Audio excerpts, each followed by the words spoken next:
Si Taverny m'était comptée présente. Le centenaire de l'embellissement de la gare principale de Taverny. 17 mars 2023. 17 mars 1923. Déjà 100 ans, jour pour jour, que notre gare tabernacienne a pris les allures d'une petite gare provinciale de Normandie. Comment était-elle à l'origine ? Faisons pour cela un retour en arrière et replongeons-nous à la fin du XIXe siècle à Taverny, alors un village de 1200 habitants. Comme l'eau distribuée par les fontaines publiques, le transport est essentiel à toute activité humaine car il permet la mobilité des personnes et le transport des marchandises grâce au train. C'est bien grâce à l'arrivée du chemin de fer que la ville de Taverny se développa, passant d'un simple village de 1605 habitants en 1875 au statut de ville. En 1900, Taverny comptait 2750 habitants. Le chemin de fer est le symbole de la révolution industrielle.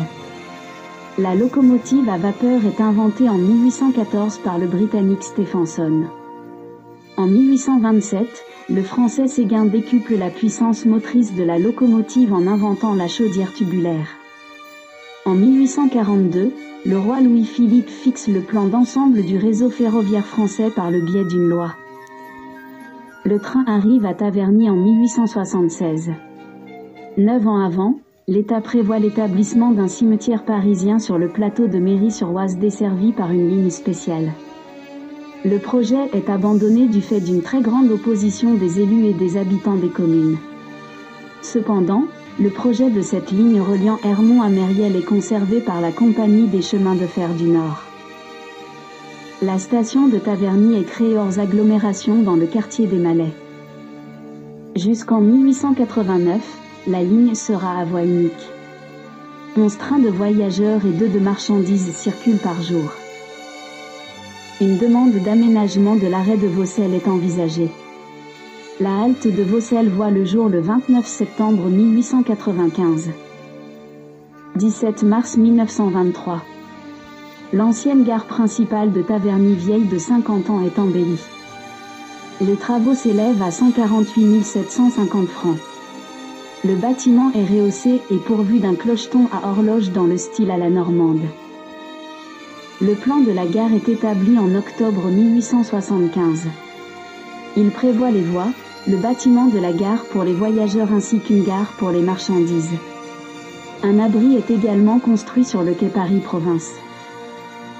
La maison de la gare de Barrière jouxte la gare. Il est classé de première catégorie. Le style de la gare de Taverny est atypique pour la région comme celle de la gare de Saint-Leu-la-Forêt. La gare présente un style normand à colombage avec son campanile à horloge et sa charpente à l'architecte de la Compagnie des chemins de fer du Nord, le dénommé Gustave Abondant-Stock, 1866-1940. Il est d'origine alsacienne car il naît à Colmar. Élève des Beaux-Arts, il est professeur à l'école polytechnique. Il est l'architecte, entre autres, de l'hôtel Bristol, du pont du Carrousel à Paris et également du lycée Pasteur à Neuilly-sur-Seine.